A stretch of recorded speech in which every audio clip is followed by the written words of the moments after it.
طيب بسم الله الحمد لله رب العالمين الحمد لله رب العالمين وصلى الله وسلم على نبينا محمد وعلى آله وصحبه أجمعين أما بعد. On commence donc le cours aujourd'hui 178 dans l'explication du tafsir de Surat al-Baqarah et on va commencer aujourd'hui l'explication de versets 276 à 281.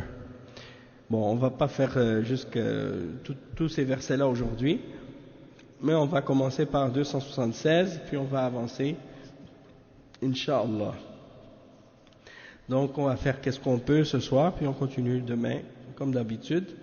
Les versets qu'on va lire maintenant, on va commencer par les lire, puis après on va les expliquer, on va lire la traduction, puis après on va commencer à lire l'explication, Inch'Allah.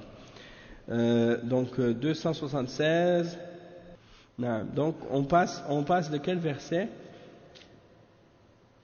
On passe du verset 267 qu'on a expliqué hier, donc c'est de 268 qu'on a sauté jusqu'à 276. Donc, ça veut dire quoi? Ça veut dire que les versets 268 à 275, le cheikh il les a sautés. Ok? Donc, qu'est-ce qu'on va faire? On va juste les lire quand même.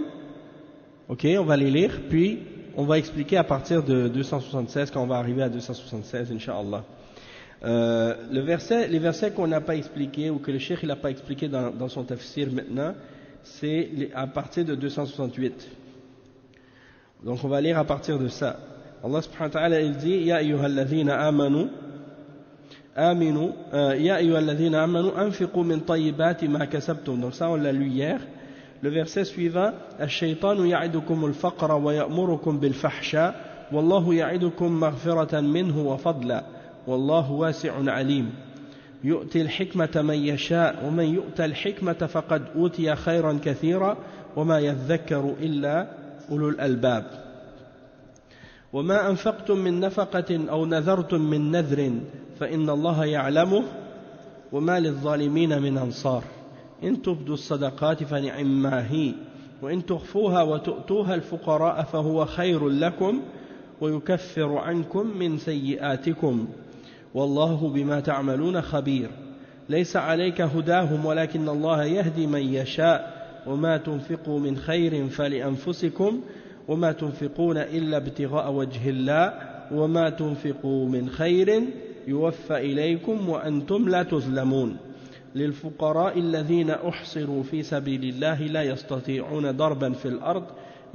يحسبهم الجاهل أغنياء من التعفف تعرفهم بسيماهم لا يسألون الناس إلحافا وما تنفقوا من خير فإن الله به عليم الذين ينفقون أموالهم بالليل والنهار سرا وعلانية فلهم أجرهم عند ربهم ولا خوف عليهم ولا هم يحزنون الذين يأكلون الربا لا يقومون إلا كما يقوم الذي يتخبطه الشيطان من المس ذلك بأنهم قالوا إنما البيع مثل الربا وأحل الله البيع وحرم الربا فمن جاءه موعظة من ربه فانتهى فله ما سلف وأمره إلى الله ومن عاد فأولئك أصحاب النار هم فيها خالدون يمحق الله الربا ويربي الصدقات يمحق الله الربا ويربي الصدقات والله لا يحب كل كفار أثيم إن الذين آمنوا وعملوا الصالحات وأقاموا الصلاة وآتوا الزكاة لهم أجرهم عند ربهم ولا خوف عليهم ولا هم يحزنون يا أيها الذين آمنوا اتقوا الله وذروا ما بقي من الربا إن كنتم مؤمنين فإن لم تفعلوا فأذنوا بحرب من الله ورسوله وإن تبتم فلكم رؤوس أموالكم لا تظلمون ولا تظلمون نعم وإن كان ذو عسرة فنذرة إلى ميسرة وأن تصدقوا خير لكم إن كنتم تعلمون واتقوا يوما ترجعون فيه إلى الله ثم توفى كل نفس ما كسبت وهم لا يظلمون. Donc on a lu de 268 à 281. On va lire maintenant la traduction de ces versets. Allah subhanahu wa ta'ala dit dans ces versets ce qui signifie, à partir de 268, le diable vous fait craindre l'indigence, c'est-à-dire la pauvreté, et vous commande des actions honteuses, tandis qu'Allah vous promet pardon et faveur venant de lui. La grâce d'Allah est immense et il est omniscient. Il donne la sagesse à qui il veut, et celui à qui la sagesse est donnée, vraiment, c'est un bien immense qui lui est donné. Mais les doués d'intelligence seulement s'en souviennent. Quelles que soient les dépenses que vous faites, ou le vœu que vous avez voué, Allah le sait, et pour les injustes, pas de secoureur. Si vous donnez ouvertement vos aumônes, c'est bien. C'est encore mieux pour vous si vous êtes discret avec elles et vous les donniez aux pauvres. Allah effacera une partie de vos méfaits. Allah est parfaitement connaisseur de ce que vous faites. Ce n'est pas à toi de les guider vers la bonne voie, mais c'est Allah qui guide qui il veut. Et tout ce que vous dépensez de vos biens sera à votre avantage, et vous ne dépensez que pour la recherche de la face d'Allah. Et tout ce que vous dépensez de vos biens dans les bonnes œuvres vous sera récompensé pleinement, et vous ne serez pas lésés. Aux nécessiteux qui se sont confinés dans le sentier d'Allah, ne pouvant pas parcourir le monde, et que l'ignorant croit riche, parce qu'ils ont honte de mendier. Tu les reconnaîtras à leurs aspects, ils n'importunent personne en mendiant. Tout ce que vous dépensez de vos biens, Allah le sait parfaitement. Ceux qui, nuit et de jour, en secret et ouvertement, dépensent leurs biens dans les bonnes œuvres, ont leur salaire auprès de leur Seigneur, ils n'ont rien à craindre et ils ne seront point affligés. Ceux qui mangent de l'intérêt, c'est-à-dire qu'ils consomment les prêts à intérêt, se tiennent au jour de la résurrection comme se tient celui que le diable a touché, que le toucher du diable a bouleversé. Cela parce qu'ils disent le commerce est tout à fait comme l'intérêt, alors qu'Allah a rendu licite le commerce et a interdit l'intérêt.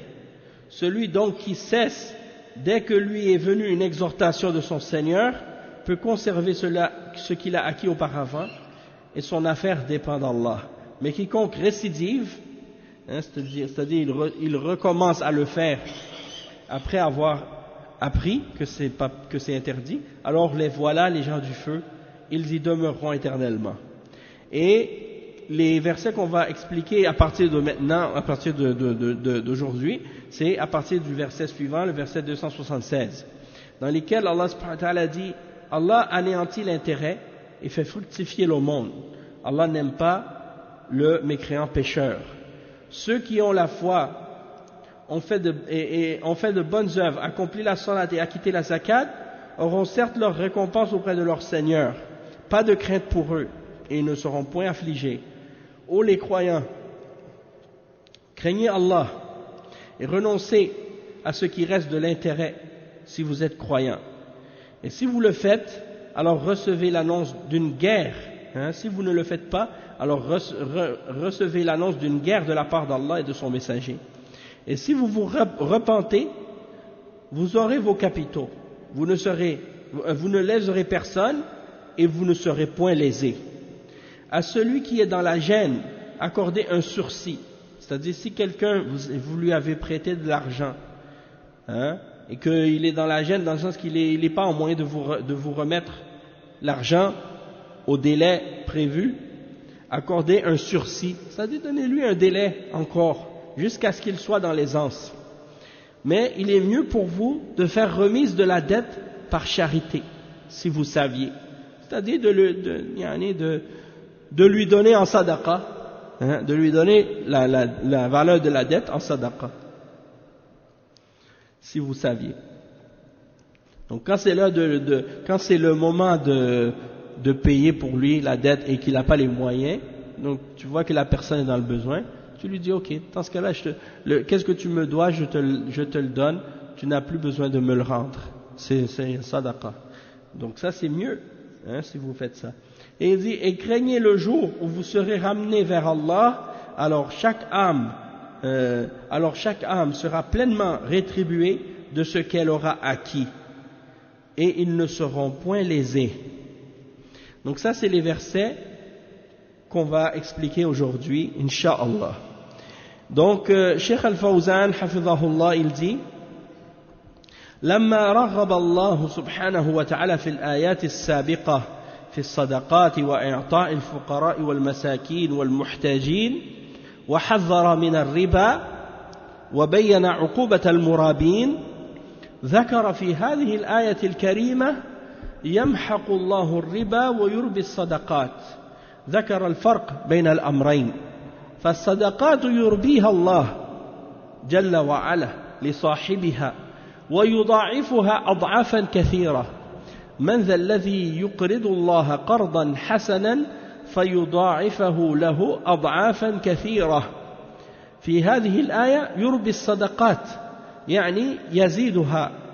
وفي الحديث من تصدق ولو بعدل تمرة من كسب طيب لا يقبل الله إلا الطيب فإن الله يأخذها بيمينه ويربيها لصاحبها كما يربي أحدكم فلوه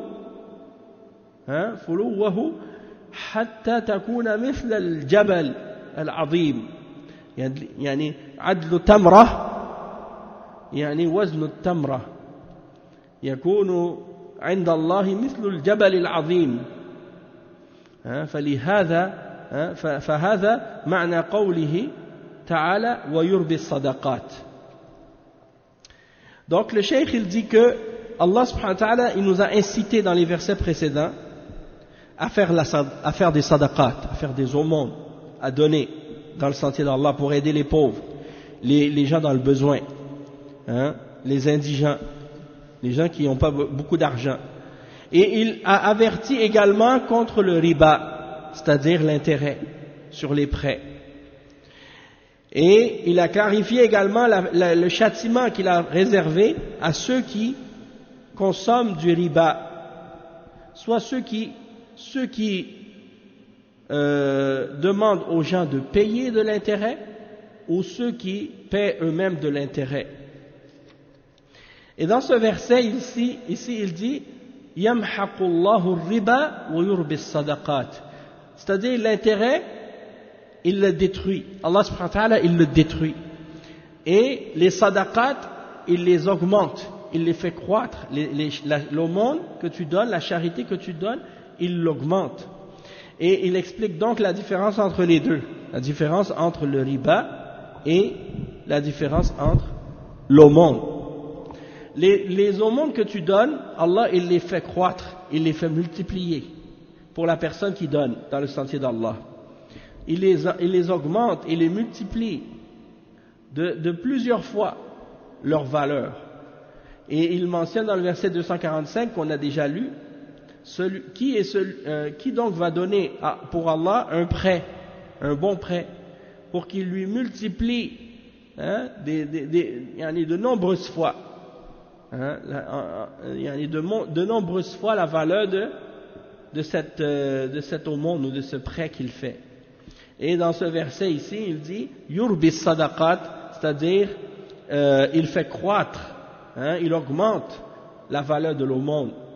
Et il cite le hadith qui est rapporté par Al-Bukhari selon Abi Huraira radiyallahu anhu, dans lequel le prophète sallallahu alayhi wa sallam a dit que celui qui donne en charité la valeur ou le poids d'une date qu'il a gagné d'une source qui est bonne, car Allah n'accepte que ce qui est bon, eh bien Allah va le prendre dans sa main droite et va le faire augmenter et croître pour la personne qui l'a donné, comme l'un d'entre vous fait croître une graine ou quelque chose qui pousse jusqu'à ce que ça devienne aussi grand qu'une montagne. Donc Allah subhanahu wa ta'ala il le fait croître jusqu'à ce que ça devienne comme une montagne. Et donc le cheikh il explique que le poids d'une date, c'est-à-dire même si c'est tout petit comme le poids d'une date et tu donnes ça en sadaqa, eh bien Allah subhanahu wa ta'ala, il le fait augmenter et augmenter et augmenter et augmenter jusqu'à ce que ça devienne comme une montagne. Hein? Subhanallah. Donc c'est ça la signification de la parole d'Allah, yurbis sadaqat. Il fait croître les sadaqat. Yamhaqu riba. Yamhaqu Allahu riba al-mahq. معناه الإزالة والإتلاف حتى لا يبقى له أثر فالله جل وعلا يسلط على أموال المرابين ما يتلفها من الكوارث والنكبات كالحريق والغرق والعواصف ويسلط عليها السراق والظلمة يستولون عليها عقوبة للمرابي وهذا محق المقدار محق للمقدار والنوع الثاني محق للبركة فقد يبقى المال المجموع من الربا ويتضخم ويكون أرصدة كبيرة ولكن ليس فيه بركة على صاحبه لا ينتفع به ولا يتصدق منه بل لا ينفق على نفسه منه ولا على أولاده لأنه يصاب بالشجع وحب الجمع وما يسمونه بتثمير الأموال واستثمارها ويسمون هذا استثمارا وفي الحقيقة الاستثمار الربوي يتضخم فتنة لأصحابه ولكنهم يصبحون عنده كالحراس لا ينتفعون به وإنما يحرسونه ويتعبون في متابعته وتنميته والخوف عليه فلا يقر لهم قرار ولا ينتفعون به في الدنيا وإذا ماتوا صار عذابا عليهم في الآخرة فهذا محق البركة. Donc le cheikh il dit Allah il détruit la valeur du riba, de l'intérêt. L'intérêt il l'anéantit, il le détruit complètement. Parce que yamhaqu c'est un verbe qui vient de al-mahq et al-mahq ça veut dire d'éliminer et de détruire complètement jusqu'à ce qu'il ne reste aucune trace de cette chose. Et Allah subhanahu wa ta'ala il frappe les biens de ceux qui rentrent dans les intérêts et il détruit ces biens-là par des malheurs, par des catastrophes, par des feux, par des noyades, par des tornades, par des tempêtes, par des voleurs, par des injustes qui viennent enlever leurs biens, détruire, éliminer, anéantir, éliminer, détruire, enlever, complètement éliminer, c'est ça que ça veut dire. Al-izala wal-ithlaf, c'est ça les synonymes que le cheikh a mentionné pour expliquer la signification de al-mahq.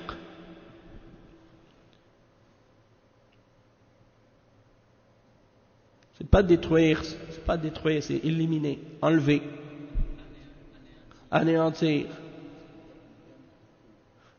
Yamhaqu, ça vient de al-mahq. Le nom c'est al-mahq. Donc Allah subhanahu wa ta'ala il détruit les biens de ces gens-là qui font du riba ou qui acquièrent des biens par le riba par toutes sortes de choses, toutes sortes de façons, toutes sortes de moyens. Et ça c'est un châtiment de la part d'Allah subhanahu wa ta'ala pour ces biens-là, pour ces personnes qui font ces choses-là. Et ça c'est l'anéantissement ou l'élimination de leurs biens dans leur valeur.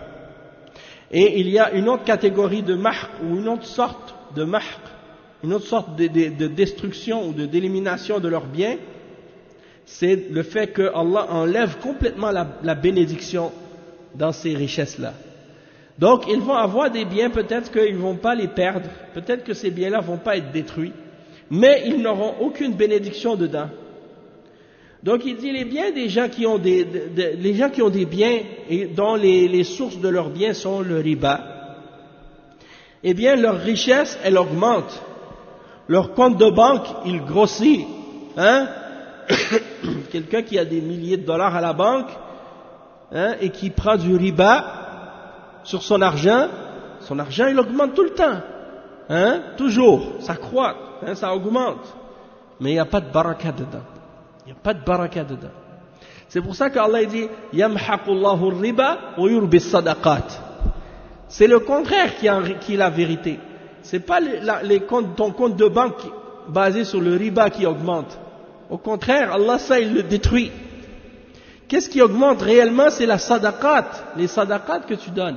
Et pourquoi il met en opposition ici dans ce verset le riba et les sadaqat?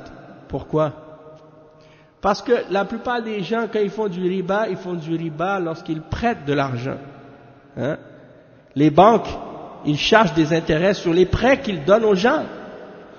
Mais quand quelqu'un vient pour emprunter de l'argent, hein, en principe, il vient pour emprunter de l'argent, pourquoi?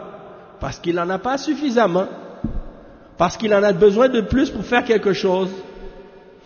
Et toi, au lieu de l'aider, et de vouloir lui faire sadaqa, ou bien de vouloir lui prêter cet argent, puis qu'après il te le remet tel quel, tu veux profiter de son besoin, et du fait qu'il est dans le besoin, pour faire en sorte de gagner de l'argent avec l'argent que tu lui prêtes. Donc l'argent elle-même devient une marchandise dans ce cas-là. Et tu prêtes l'argent et puis tu prêtes l'argent et tu demandes que la personne te remette plus que qu'est-ce qu'elle t'a donné, avec un pourcentage. Et les kuffars, eux, ils font la distinction entre l'intérêt et l'usure. Et ils disent l'usure c'est interdit, mais l'intérêt c'est permis. Et c'est quoi la différence entre l'usure et l'intérêt? Les deux c'est la même chose. Sauf que l'usure c'est un taux qui est extrêmement élevé. Par exemple 50% d'intérêt, hein, 60% d'intérêt, 100% d'intérêt. Ça c'est un taux, ils disent ça c'est usurier. Et l'usure, ils disent non, ça c'est interdit. Mais si c'est 10%, 15%, 20%, ça va, c'est de l'intérêt. Ils disent que ça c'est permis. Et il y a beaucoup de musulmans, c'est pour ça, à cause de ça, beaucoup de musulmans ils savent pas. Hein? Qu'est-ce que ça veut dire? Ar-riba. Une fois j'ai fait une khutbah, hein, dans le passé j'avais fait une khutbah sur le riba, et il y a des gens qui m'ont dit, on savait pas qu'est-ce que c'était le riba, on entend que le riba c'est haram, on savait même pas qu'est-ce que c'était. Subhanallah. Donc, vous voyez, donc, c'est très important de comprendre et de savoir ça. Et donc, dans l'islam, les relations entre les gens est basée sur l'entraide, sur la coopération, sur la bienveillance, sur la miséricorde, pas sur le fait de vouloir profiter, d'être vicieux, d'être avide, cupide, de vouloir toujours augmenter plus ton bien. Le cheikh il dit dans l'explication ici, quand Allah il enlève soit le bien lui-même ou la bénédiction qui est dans le bien, ça dit tu vas pas en profiter. Ton compte de banque il augmente. Pourquoi la banque met des intérêts sur ton compte? Pourquoi la banque elle rajoute de l'argent dans ton compte? Quand tu laisses ton argent dans le compte, pourquoi elle rajoute de l'argent? Hein? La banque? Ouais. Pourquoi ils mettent de l'argent? Donc lui, il a donné la réponse. Mais c'est bon de réfléchir à ces choses-là parce que comme ça, tu vas comprendre un peu le système, comment ça fonctionne. La raison pourquoi ils te mettent des intérêts, c'est pour que tu gardes ton argent, tu laisses ton argent dans le compte. Eux, quand tu mets ton argent dans le compte là, on va dire tu prends de l'argent. Ok, on va dire ça c'est de l'argent. Hein? Tu mets l'argent dans le compte. Ok, ça c'est ton compte de banque. Tu mets ton argent. Est-ce que vous pensez que la compte de banque c'est comme ça? Quand tu mets ton argent, l'argent est dans une boîte et elle bouge pas? Non. Quand tu mets l'argent dans ton compte là, eux, ils prennent l'argent et ils l'utilisent. Et ils font d'autres choses avec. Donc, Toi, tu viens, tu donnes ton argent. Tu dis, je veux déposer dans mon compte. La banque, il prend l'argent, il prête à quelqu'un. Pendant ce temps-là, la personne, elle l'utilise. Elle lui charge de l'intérêt sur ce prêt-là. Hein? Elle l'investit dans un projet, ou dans une compagnie, ou dans un commerce, ou dans des choses. Elle fait des choses avec ton argent. Des choses, en général, c'est des choses haram, ou c'est du riba qui est haram. Donc ton argent, étant donné que tu lui donnes ton argent ou tu lui prêtes ton argent pendant que tu le mets dans ton compte et que elle profite de ça, elle profite du fait que ton argent soit dans son compte, eh bien elle te donne un petit intérêt sur ton argent pour d'un côté t'inciter à continuer à garder ton argent dans la banque pour qu'il continue à pouvoir l'utiliser pour faire d'autres choses avec. Et en même temps, pour te faire avoir une part de qu'est-ce qu'ils gagnent eux, mais ça c'est infiniment petit par rapport à qu'est-ce que eux ils font comme profit, hein. Donc c'est pour dire que, c'est ton argent qui est utilisé pour ça. Si c'est comme, si par exemple, on va dire tout le monde dans un pays se lève le matin, puis s'en va à la banque, puis vide son compte complètement. Tout le monde se lève demain matin, ou bien lundi matin, et ils disent, bon, moi, je vide mon compte aujourd'hui, donnez-moi tout mon argent. La banque ne sera pas capable de donner à tout le monde l'argent qu'il a dans son compte. Ce ne sera pas possible. Parce qu'ils n'ont même pas la valeur de l'argent présente dans leur coffre. Ils gardent seulement une petite proportion, une petite quantité d'argent dans leur compte, dans leur coffre. Le reste de l'argent, il est dans leur système, dans leur ordinateur. Il n'est pas sur place, dans les banques elles-mêmes.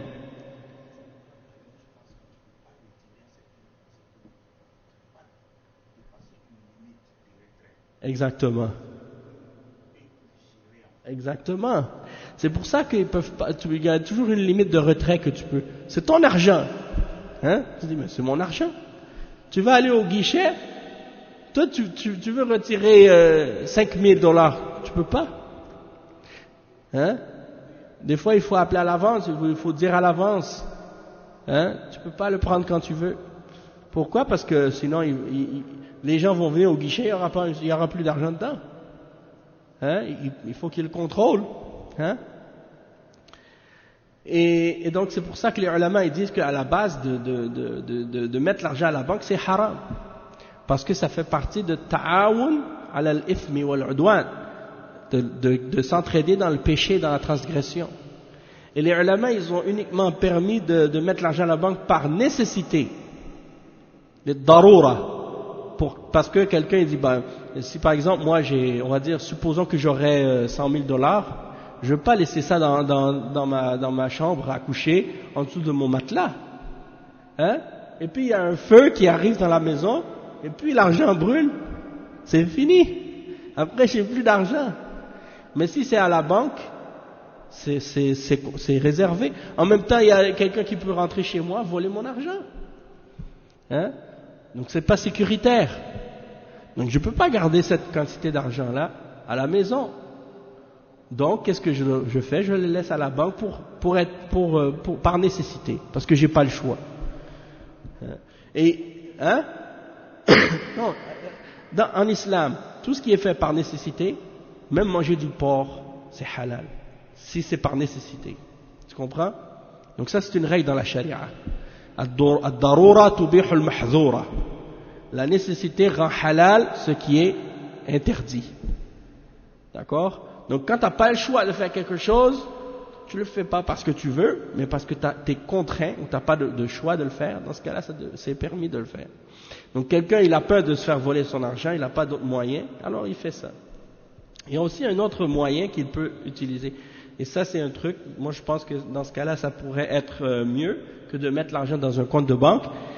C'est de mettre l'argent dans un coffre de sécurité à la banque. Donc là, tu prends ton argent et tu loues un coffre. Dans ce coffre, tu peux mettre ton argent dedans et te donne une clé. Tu peux retourner n'importe quand dans ce coffre, enlever ou mettre d'autres choses. Et cet argent qui est dans le coffre, eux, ils ne peuvent pas le prendre. Ils ne peuvent pas le... Allahu a'lam, je ne sais pas. Mais d'après moi, oui. Ouais, des bijoux, des choses, mais je pense que tu peux aussi mettre de l'argent. Mais ça, c'est selon Yani, d'après ce que je pense. Mais j'ai pas vérifié, je me suis pas renseigné pour savoir si ça c'est exact ou non. Mais si quelqu'un veut se renseigner pour savoir, il peut donc aller demander si on peut mettre de l'argent. Mais d'après moi, il n'y a rien qui peut, il n'y a rien qui devrait l'empêcher. Si tu peux mettre des lingots d'or, tu peux mettre des bijoux, tu peux mettre des choses, des objets de valeur. Donc pourquoi tu pourrais pas mettre de l'argent? Si c'est pas permis, et si c'est pas possible, disons eux ils acceptent pas que tu mettes de l'argent, dans ce cas-là tu prends ton argent, tu t'achètes des lingots d'or avec, et puis tu vas les déposer dans la boîte. Comme ça tu as ton argent en or. Hein? Non, dans le coffre de sécurité dans la banque. Et si ça brûle la banque, ben il y a les banques, ils assurent les biens qu'ils protègent ou qu'ils gardent. Mais pour dire que les gens, ils ont l'argent dans le compte, et le cheikh, il dit, ton compte, il augmente. Ces gens-là, ils regardent leur compte augmenter comme ça.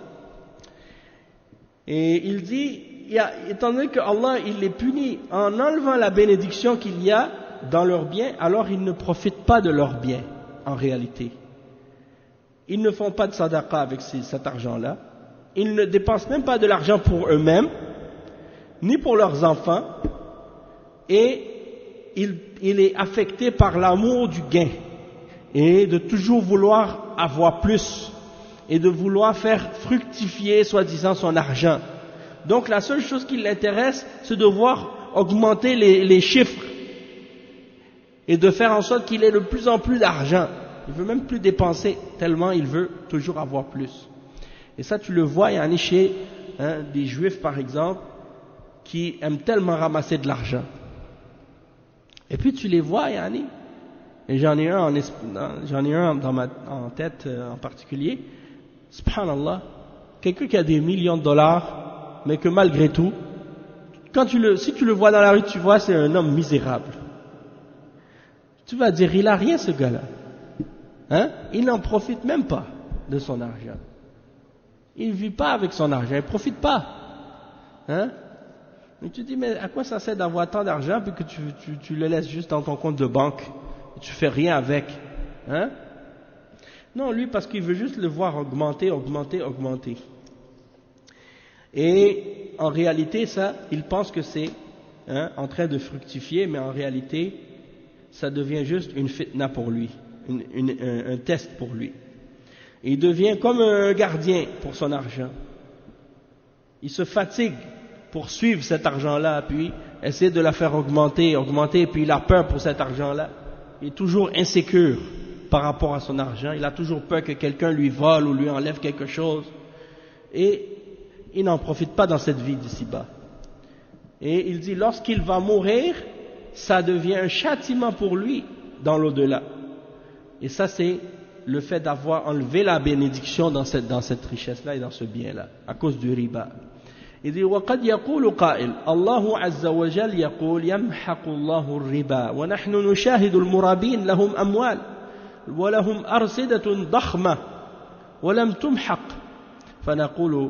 فنقول له لم تمحق بمعنى الإتلاف ولكنها ممحوقة من ناحية البركة وانتفاع صاحبها منها فهي ممحوقة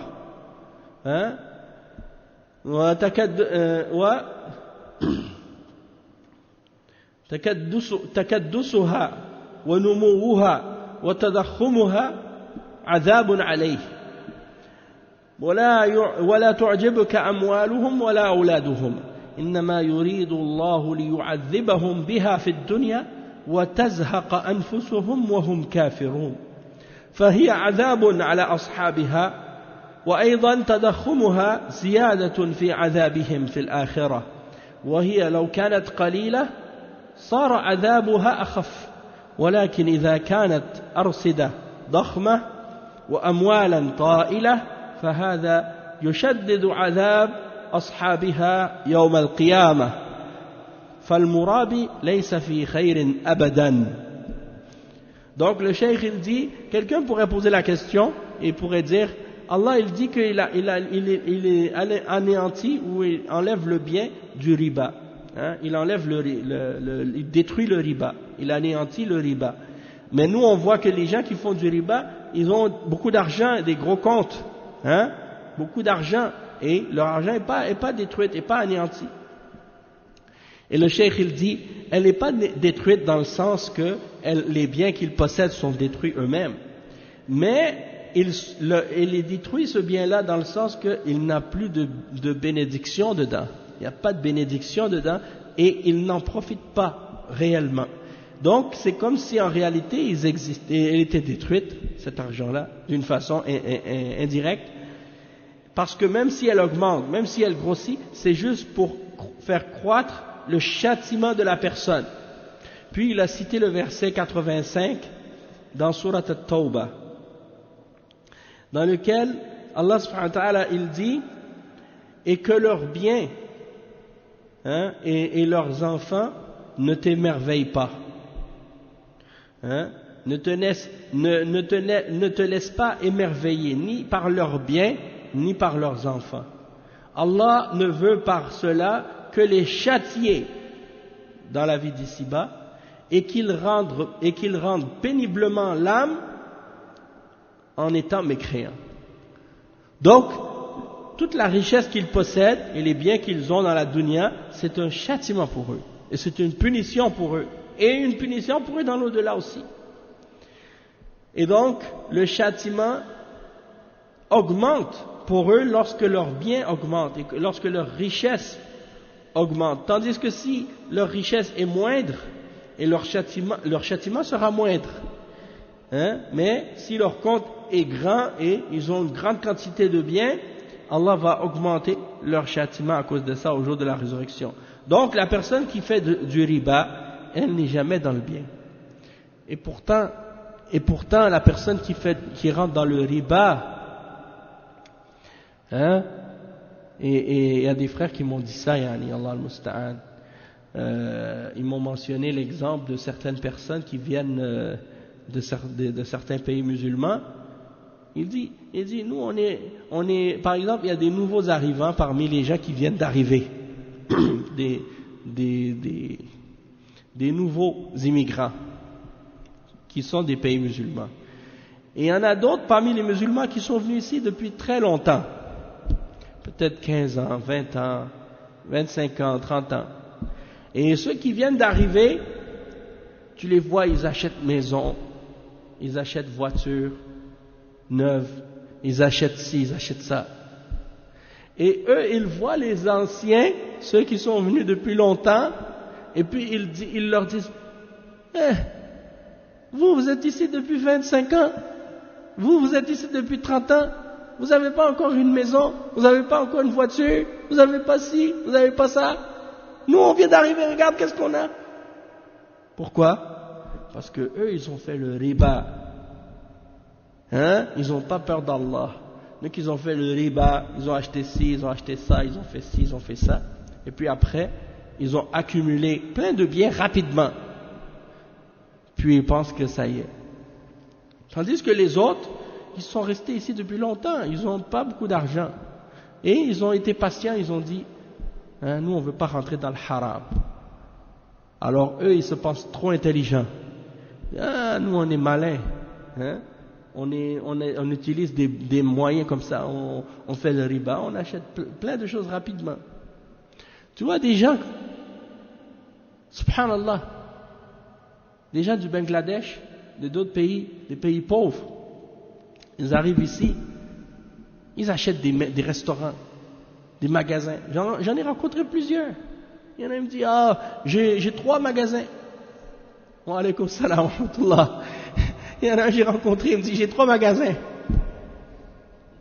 3 restaurants. Subhanallah, il dit, 3 restaurants. Comment tu fais pour avoir 3 restaurants? Il n'a même pas d'argent.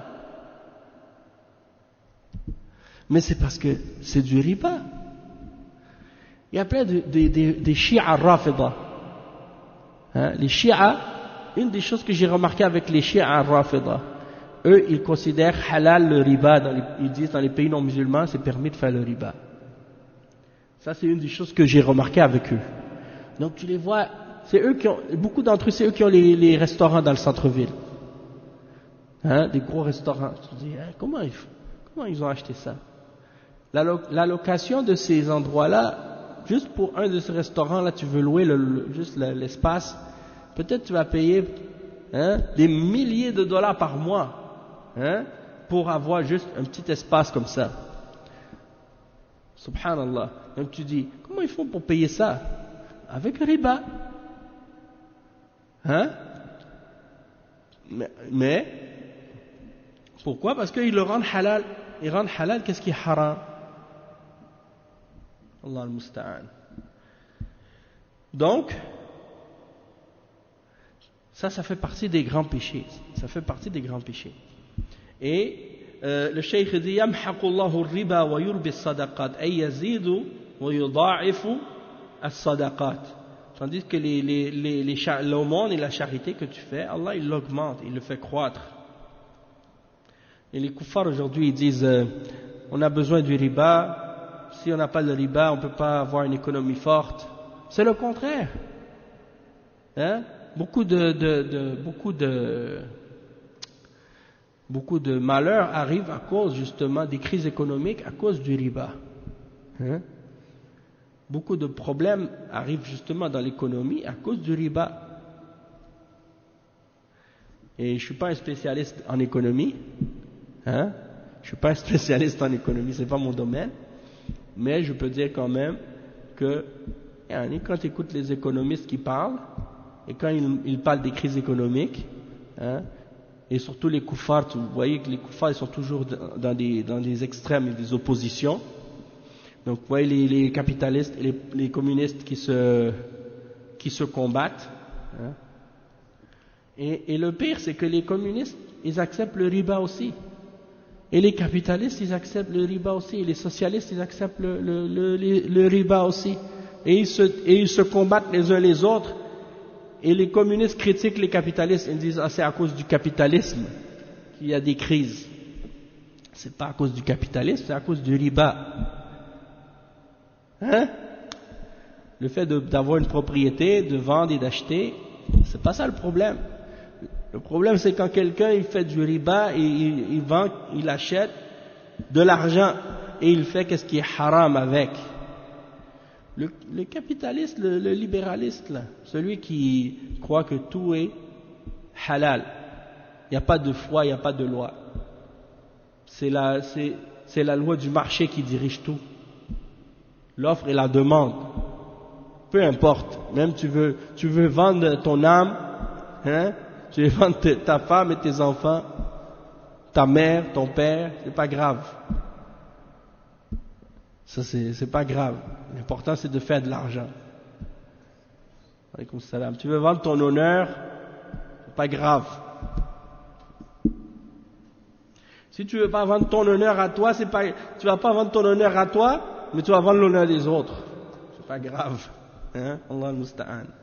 Donc le cheikh il dit, ensuite il explique la suite du verset Wallahu la yuhibbu kulla kaffarin athim. Ça va Hassan? Barakallahu fik.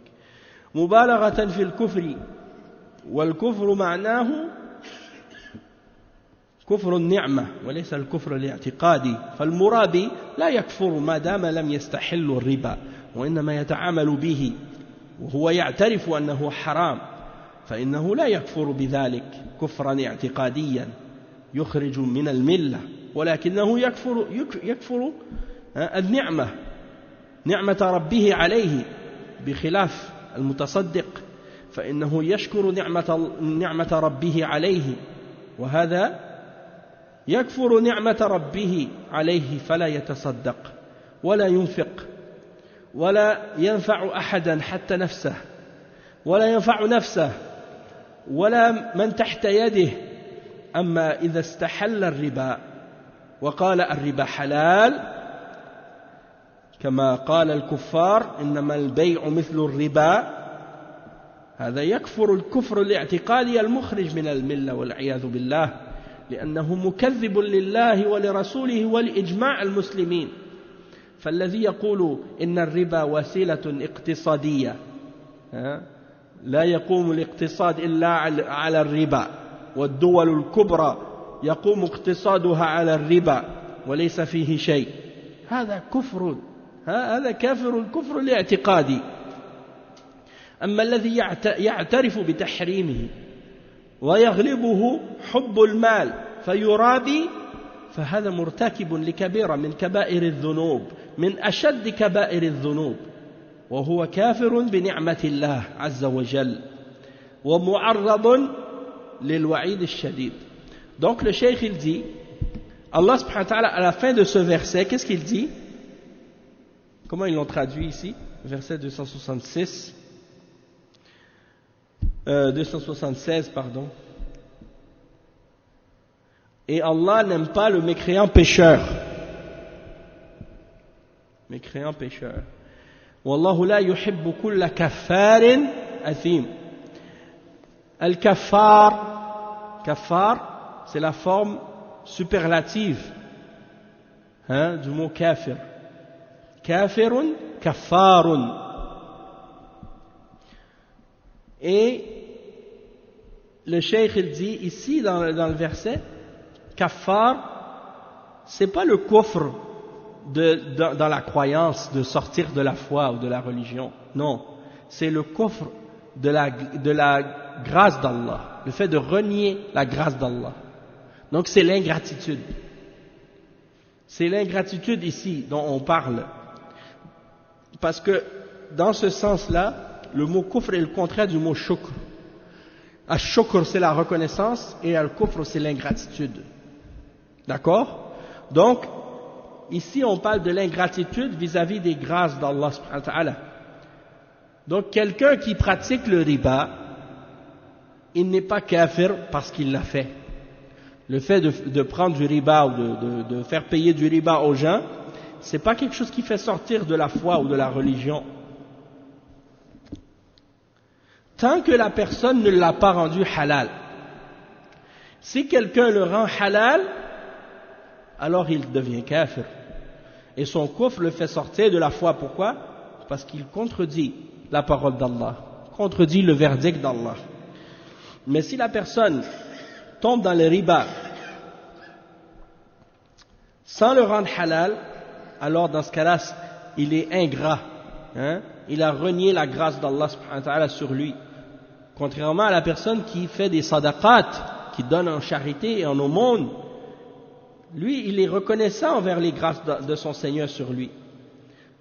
Tandis que celui qui fait le riba, il est ingrat vis-à-vis de la miséricorde d'Allah et de la grâce d'Allah sur lui. Alors il ne donne pas de sadaqa, il ne dépense pas de ses biens. Même sur lui-même, il ne dépense pas de ses biens. Et ceux qui sont sous sa main, sous sa charge, ils ne dépensent pas pour eux non plus. Amma idha istahalla al-riba, mais s'il rend halal le riba, il déclare que c'est halal, alors dans ce cas-là, il fait partie des kuffars. Comme les kuffars qui disent innama al-bay'u mithlu al-riba, le verset 275, le verset qui est juste avant. Dedans, Allah subhanahu wa ta'ala dit que, parce qu'il parle des kuffars en disant qu'ils ont dit le commerce c'est la même chose que l'intérêt. Parce qu'il dit quand on fait du commerce, on fait un profit. Et l'intérêt, c'est la même chose que le profit. Et Allah subhanahu wa ta'ala, il dit non. وَأَحَلَّ اللَّهُ الْبَيْعَ وَحَرَّمَ الرِّبَا. Et Allah a rendu halal le commerce, mais il a interdit l'intérêt. Donc c'est pas la même chose les deux. Et donc il dit celui qui essaie de rendre halal le haram, qui veut rendre halal le riba, alors lui il a renié la foi, il est sorti de la religion musulmane, il est devenu kafir. Pourquoi? Parce qu'il a démenti Allah et son messager et il a démenti le consensus des musulmans. Donc celui qui dit par exemple, aujourd'hui vous entendez certains parfois, certains soi-disant intellectuels musulmans, ou certains islamologues comme ils s'appellent, ou comme on les appelle parfois, et ils parlent de l'islam et des intérêts et du riba et de l'économie, et ils disent que le riba c'est un moyen économique comme les autres, et que l'économie actuelle ne peut fonctionner que sur le riba, et que les grandes puissances et les grands pays aujourd'hui sont tous établis sur le riba. Donc on ne peut pas s'en passer, c'est quelque chose de nécessaire, c'est quelque chose qui est, il faut absolument l'utiliser. Il le rend halal, il déclare que c'est permis de le faire. Alors le cheikh il dit ça c'est du kufr, c'est un kufr dans la religion, dans la croyance, ça fait sortir de la religion. Et vous savez que les intérêts, c'est pas quelque chose qui a seulement été interdit dans la charia du prophète Mohammed sallallahu alayhi wa sallam. C'est-à-dire que c'est quelque chose qui a été interdit même par Moussa alayhi salam et même par Isa alayhi salam. Tous les messagers d'Allah, ils ont interdit le riba. Même dans la Bible, vous avez des mentions, même dans l'Ancien Testament, de l'interdiction de l'intérêt. Sauf que les Juifs, eux, ils ont dit, si tu prêtes à quelqu'un qui est pas juif, tu lui charges de l'intérêt. Tu vas seulement prêter sans intérêt à celui qui est juif. Tandis que les chrétiens, eux, ils considèrent que c'est interdit aussi. L'intérêt, c'est interdit chez les chrétiens.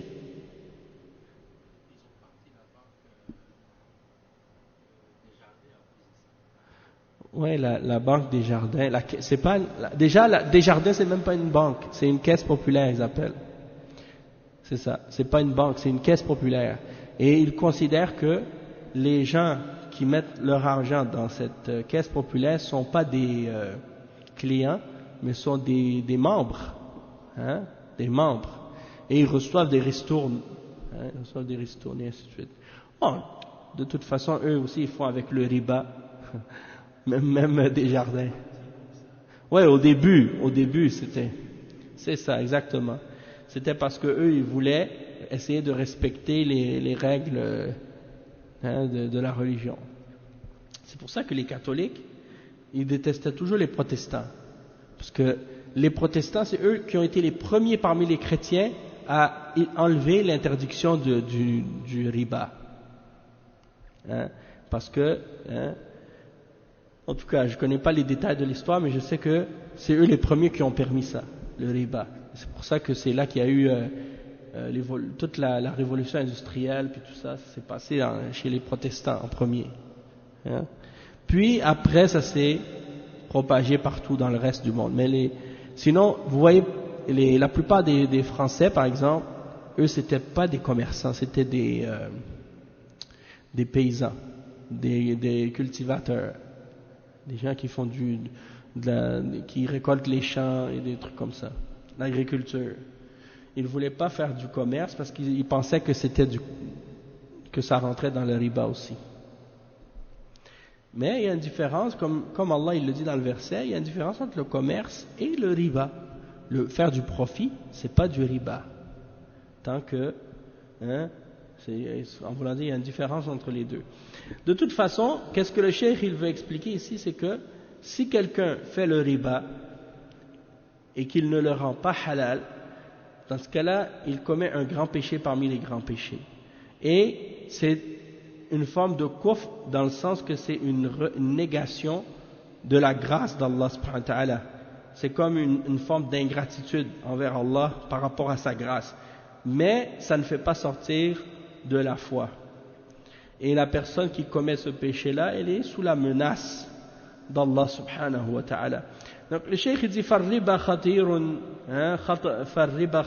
عَظِيمٌ جِدًّا وَالْأَثِيمُ مَعْنَاهُ كَثِيرُ الْإِثْمِ.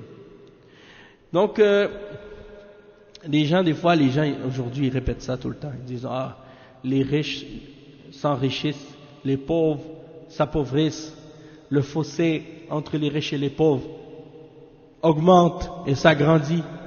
Tout ça c'est à cause du riba. Et c'est normal. Parce que si vous regardez comment le riba fonctionne, ça ne peut pas être autrement. Ça ne peut pas être autrement. Ils disent la classe moyenne, elle disparaît. Hein, de plus en plus, elle s'amincit. Donc c'est normal. Parce que c'est la nature du riba de faire ça. Et il dit فالربا خطير جدا والأثيم معناه كثير الإثم لأن المرابي إثمه كثير وليس قليلا. لماذا؟ لأن أكل الربا كبيرة عظيمة من كبائر الذنوب وإثمها عظيم. وفي هذه الآية أن الله جل وعلا يبغض المرابين، يبغضهم ولا يحبهم. ومعنى هذا أنه يحب المتصدقين والمنفقين. فالله جل وعلا يوصف بأنه يحب الأعمال الصالحة ويحب الصالحين، ويبغض الأعمال السيئة، ويبغض العصاة من الكفار والمنافقين والفاسقين. فهو يحب ويبغض سبحانه وتعالى. صفتان من صفاته الفعلية تليقان بجلاله ليس كحب المخلوق ولا كبغض المخلوق. Le cheikh il dit donc que le riba c'est un grand danger, un danger extrêmement grand. Et dans le verset à la fin il dit Inna Allah la yuhibbu kulla kaffarin athim. Allah n'aime pas toute personne ingrate et athim. Athim c'est la personne qui fait beaucoup de péchés. Al-athim, parce que le mot ithm en arabe c'est le péché. Et al-athim c'est celui qui commet beaucoup de péchés. Et ceux qui rentrent dans le riba, eh bien, ils ont un péché énorme. Ils font beaucoup de péchés. C'est pas un petit péché ou peu de péchés, c'est beaucoup. Pourquoi? Parce que al-riba, c'est une kabira, un grand péché, un péché capital parmi les grands péchés, et c'est un péché qui est immense. Et le cheikh il dit que dans ce verset, Allah subhanahu wa ta'ala dit qu'il n'aime pas la personne qui est ingrate et qui fait beaucoup de péchés, en parlant de la personne qui fait du riba, et il dit, ça veut dire qu'il ne les aime pas. Hein? Il n'aime pas ceux qui font du riba, il les déteste. Et ça veut dire le contraire est vrai aussi. Ça veut dire qu'il aime ceux qui donnent en sadaqa et ceux qui dépensent en sadaqa de leurs biens. Et ça veut dire qu'on peut décrire Allah comme étant celui qui aime. Yuhib. Parce que Allah, il mentionne dans le Coran qu'il aime certaines personnes et que d'autres personnes, il ne les aime pas aussi. Donc ça fait partie de ses attributs. Contrairement aux Jahmiya, aux Mu'tazila et aux Asha'ira, aux Maturidiyya, qui nient les attributs d'Allah. Et eux, ils disent non, on ne peut pas dire ça, parce que aimer, ça fait partie des caractéristiques des êtres humains et des créatures. Et on ne peut pas donc dire que Allah aime ou qu'il déteste. Donc il déforme et il rejette cet attribut-là. Il refuse de l'attribuer à Allah. Mais les gens de la Sunna, ils affirment cet attribut à Allah parce que Allah se l'est attribué à lui-même.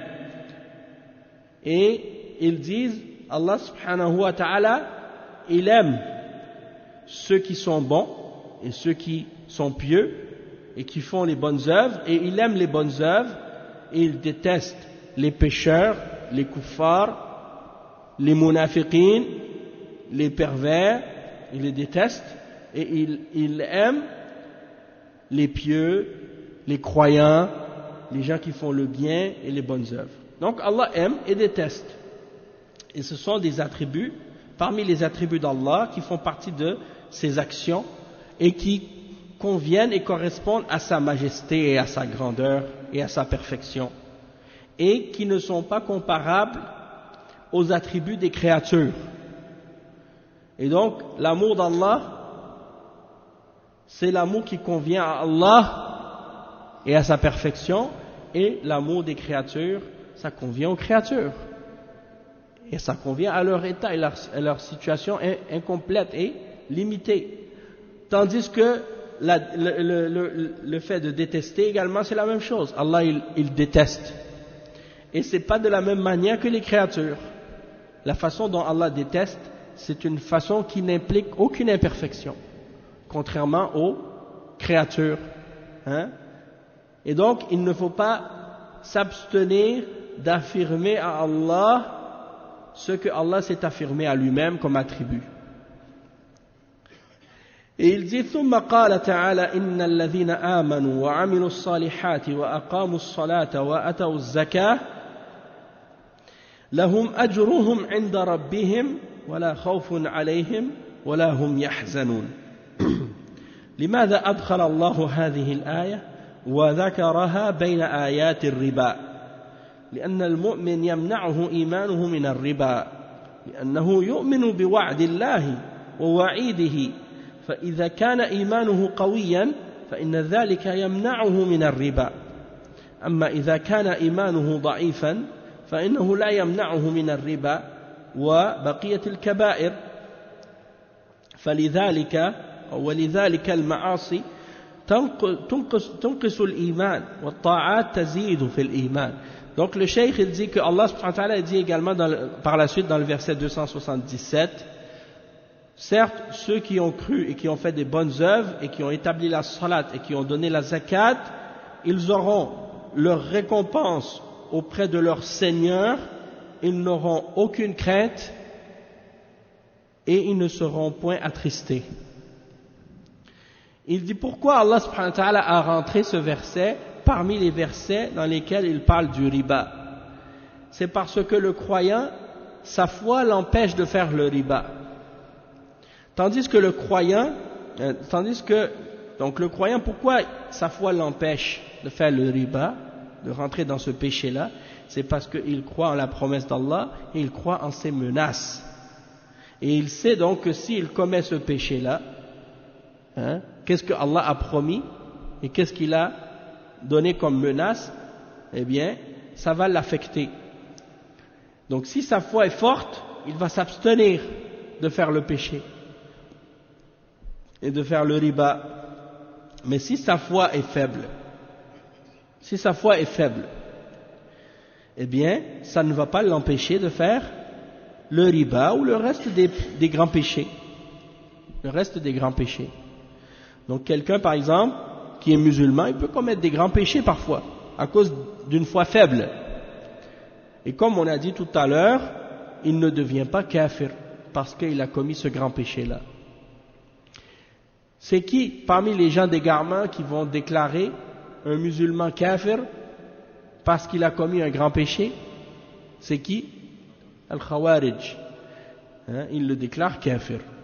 Un Khariji, il va voir quelqu'un qui commet un grand péché, il va dire, lui c'est un kafir, il n'est pas croyant, il est sorti de l'islam. Pourquoi? Parce qu'il a fait un grand péché. Mais les gens de la sunna, ils ne déclarent pas kafir le musulman qui commet un grand péché. Ils vont uniquement rendre mécréant celui qui le rend halal, le péché, qui le déclare halal, même s'il ne le fait pas. Donc imaginez deux personnes. Il y en a un, c'est un musulman, il fait le riba. Et un autre, musulman, il ne fait pas de riba. Puis il décide de dire que c'est halal, mais il ne fait pas de riba. Ou bien un musulman, il fait le zina, il reconnaît que c'est haram. Et l'autre, il fait pas le zina, mais il dit si je veux, j'ai le droit parce que c'est halal de le faire, mais il le fait pas. Celui qui le fait et qui reconnaît que c'est haram, c'est un pécheur et il est musulman. Celui qui le fait pas, mais qui dit que c'est halal de le faire, il est kafir. Mais les Khawarij, pour les Khawarij, les deux sont kuffars. Parce que eux, ils distinguent pas. Pour eux, ils distinguent pas, parce que pour eux, si tu fais un péché, ça y est, ta foi, elle disparaît complètement. Tandis que pour les gens de Ahl Sunnah, la foi, elle augmente et elle diminue. Et le fait de commettre des péchés, ça diminue la foi, mais ça ne la fait pas disparaître complètement. Et c'est contrairement aussi au Murji'a. Murji'a, il dit peu importe qu'est-ce que tu fais comme péché, ça n'affecte pas ta foi. Tu restes quand même un pieux, un musulman complet, et ta foi est complète et entière, parfaite, même si tu commets le pire des péchés. Nasallallahu al-afiyah. Et donc le cheikh il dit, quelqu'un dont la foi est faible, eh bien peut-être que sa foi ne va pas être capable de l'empêcher de faire le péché, le riba ou autre parmi les kaba'ir. Et c'est pour ça que le cheikh il dit que les péchés font diminuer la foi et les actes d'obéissance font monter la foi. Font monter la foi. Le cheikh il dit ensuite وَعَمِلُوا الصَّالِحَاتِ. Donc là il va expliquer chaque phrase de ce verset là. وَعَمِلُوا الصَّالِحَاتِ الْأَعْمَالُ الصَّالِحَةِ وهي كثيرة فالذي يعمل الصالحات يتجنب السيئات لا يجمع بين المتضادات الذي يعمل الصالحات ويحبها ويرغب فيها يتجنب السيئات ومن أعظمها الربا. Donc ceux qui font les bonnes œuvres, il y a toutes sortes de bonnes œuvres, il y en a beaucoup de bonnes œuvres qu'on peut faire. Et celui qui fait des bonnes œuvres, en général, il va essayer de s'écarter des péchés. En même temps, il ne va pas faire les deux. Tu ne vas pas faire des bonnes œuvres en même temps que tu fais les péchés. Donc quand tu fais les bonnes œuvres, en général, tu essaies d'éviter les mauvaises. Et parmi les mauvaises, une des plus grandes mauvaises actions que quelqu'un peut faire, c'est le riba. وَأَقَامُوا الصَّلَاةِ فَالَّذِي يُحَافِظُ عَلَى الصَّلَاةِ وَيُقِيمُهَا يَمْتَنِعُ مِنَ الرِّبَا لقوله تعالى وَأَقِمِ الصَّلَاةَ فَإِنَّ الصَّلَاةَ تَنْهَى عَنِ الْفَحْشَاءِ وَالْمُنكَرِ والربا من أعظم الفحشاء ومن أعظم المنكر فالصلاة تمنعه. Le cheikh il dit, et tu vas établir la salat, et celui qui établit la salat et qui garde sa salat, ça va l'empêcher de faire le riba.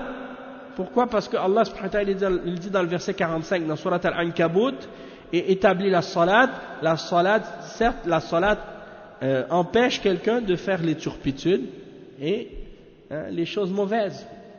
Donc le riba fait partie des plus grandes turpitudes, des péchés les plus laids et parmi les plus mauvaises des choses. Donc sa salat va l'empêcher de faire le riba. وَأَتَوْا الزَّكَاةَ لأن الزكاة قرينة الصلاة وهي الركن الثالث من أركان الإسلام فالذي يؤتي الزكاة لا يأخذ الربا لأنه يعطي ويتصدق فلا يأخذ الربا فإعطاؤه الزكاة يدربه على فعل الخير وعلى ترك الحرام. الزكاة طهرة خذ من أموالهم صدقة تطهرهم وتزكيهم بها. فالزكاة تطهر المال وتطهر المزكي تطهره ومن جملة ما تطهره منه التعامل بالربا فإن كان يصلي ويرابي فهذا دليل على أنه لم يقم الصلاة وإن كان يصلي فإنه لم يقم الصلاة على المطلوب وإنما يصلي صورة. أما الذي يقيم الصلاة حقيقة كما شرعها الله فإنها تنهاه عن المراباة. وكذلك الذي يعطي الزكاة قد تطيب نفسه بالمال ولا يكون شحيحا جموعا وإنما الزكاة تدربه على فعل الخير والإنفاق فلا يتصور منه أن يأخذ الربا. Donc le cheikh dit en ce qui concerne la zakat, Allah il dit et donnez la zakat. La zakat c'est le compagnon de la salat. Dans les versets, Allah les mentionne souvent ensemble. Wa aqimus salat wa atuz zakat chaque fois. Donc le cheikh il dit c'est le troisième pilier de l'islam. Donc celui qui donne la zakat, en principe il ne va pas prendre le riba parce qu'il donne, il dépense, il fait sadaqa, il ne va pas prendre le riba. Et il dit s'il donne la zakat, ça le fait s'entraîner à faire des bonnes œuvres. et à délaisser ce qui est haram. Et à la base, az-zakat, c'est une purification. Comme Allah il le dit dans le verset 103 dans Surat Tawbah, prends de leurs biens une sadaqa, la zakat, qui purifie leurs biens. Tutahhiruhum wa tuzakkihim biha. Prends ces biens, prends de leurs biens pour les purifier, et les nettoyer des péchés et des impuretés. Donc la zakat, ça purifie tes biens, ça nettoie tes biens. Et c'est une purification de façon générale. Donc la personne qui fait la zakat, elle purifie ses biens. Et la personne qui se purifie et qui purifie ses biens, elle se purifie également d'avoir des interactions qui impliquent du riba, ou qui ont en elle du riba. Donc si la personne elle fait la salat et qu'elle fait le riba en même temps, eh bien il dit en réalité c'est comme s'il n'a pas établi la salat comme il faut. Il y a quelque chose qui est pas complet, il n'a pas établi sa salat comme elle a été exigée de lui. Il fait uniquement la salat en apparence, tandis que celui qui établit la salat dans sa réalité comme Allah l'a légiféré, eh bien cette salat-là va lui empêcher de faire le péché, et va l'empêcher de faire le riba. Et il dit de même que la personne qui donne la zakat, ça va purifier sa personne, ça va purifier son âme, ça va purifier ses biens.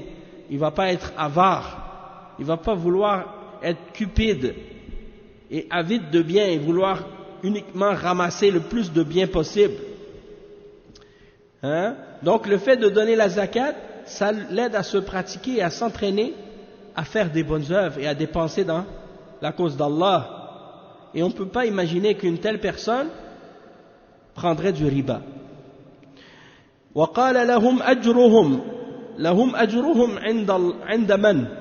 عند ربهم. أجرهم لا يعلمه إلا الله سبحانه وتعالى. ومن الذي تكفل به هو رب العالمين الذي لا يضيع لديه عمل عامل. سبحان الله. Le cheikh dit lahum ajruhum, ils auront leur récompense auprès de leur Seigneur. Il dit auprès de qui? Auprès de leur Seigneur. Et c'est leur Seigneur qui connaît quelle récompense ils vont avoir. Chacun d'entre nous on fait des œuvres, tous les jours on fait des bonnes œuvres. Est-ce qu'on a une idée? Est-ce qu'on a une idée de la quantité de bonnes œuvres qu'on a accumulées jusqu'à maintenant dans notre vie?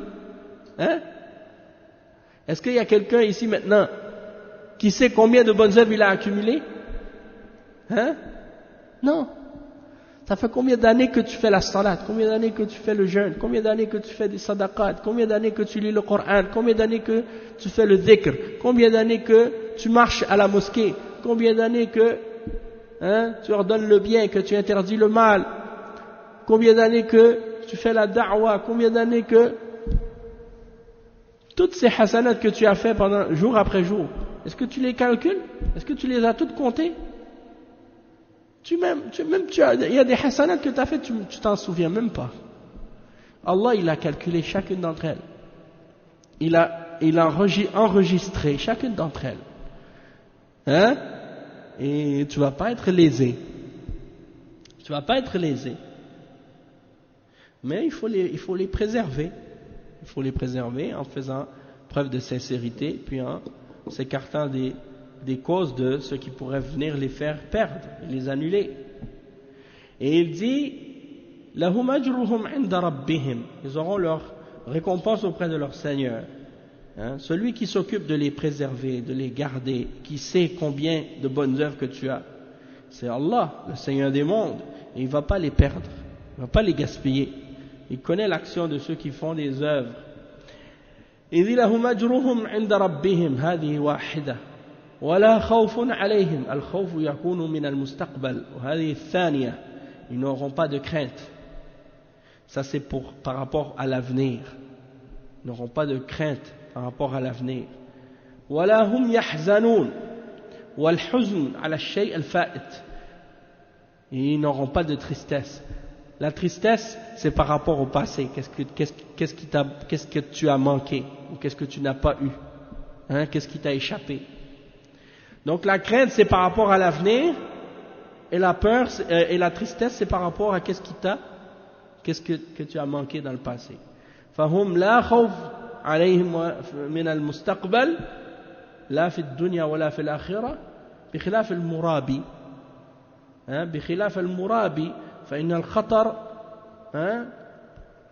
محق به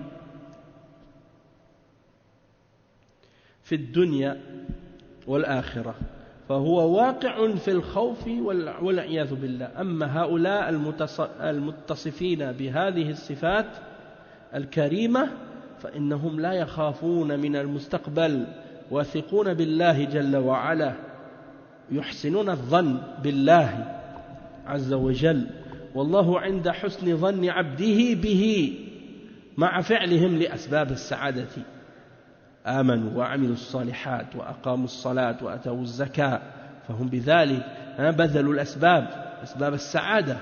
الله جل وعلا لا يضيع أعمالهم ولا يقلل من أجورهم بل يضاعفها أضعافا كثيرة ويؤمنهم من الخوف إذا خاف الناس. هم يكونون في أمن في الدنيا والآخرة ولا يحزنون على ما أصابهم وما فاتهم لأنهم واثقون بالله ويعلمون أن ما شاء الله كان وما لم يشأ لم يكن وأن ما أصابهم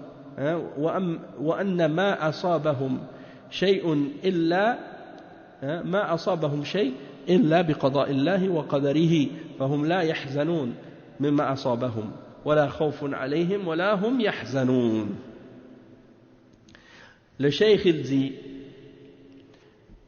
ils ne vont pas être attristés de qu'est-ce qu'ils ont manqué dans le passé, et la crainte, ils n'auront pas de crainte par rapport au futur, que ce soit dans la dunya ou dans l'au-delà. Contrairement à ceux qui font le riba. Ceux qui font le riba, hein, ils savent qu'ils sont dans un danger, dans cette vie d'ici-bas et dans l'au-delà. Et donc ils vont tomber dans la crainte. Ils sont dans la peur, tandis que ceux qui sont mentionnés dans ce verset, qui sont décrits dans ce verset avec des caractéristiques nobles, eux ils n'auront pas de crainte dans l'avenir, par rapport à l'avenir. Ils ont confiance en Allah et ils ont une bonne pensée à propos d'Allah. Comme le prophète sallallahu alayhi wa sallam il dit, je suis ana inda husni dhanni abdi bi, subhanallah. J'aime trop ce hadith. Ana inda husni dhanni abdi bi.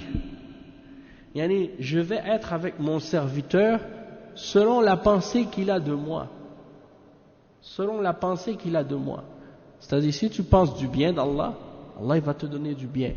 Si tu penses du mal d'Allah, tu vas avoir du mal. Donc tu penses du bien d'Allah subhanahu wa ta'ala, Allah il va te donner du bien. Mais bien entendu, il faut tenir compte des causes par rapport à ça. Tu vas penser du bien d'Allah, mais il faut faire les causes pour obtenir le bien.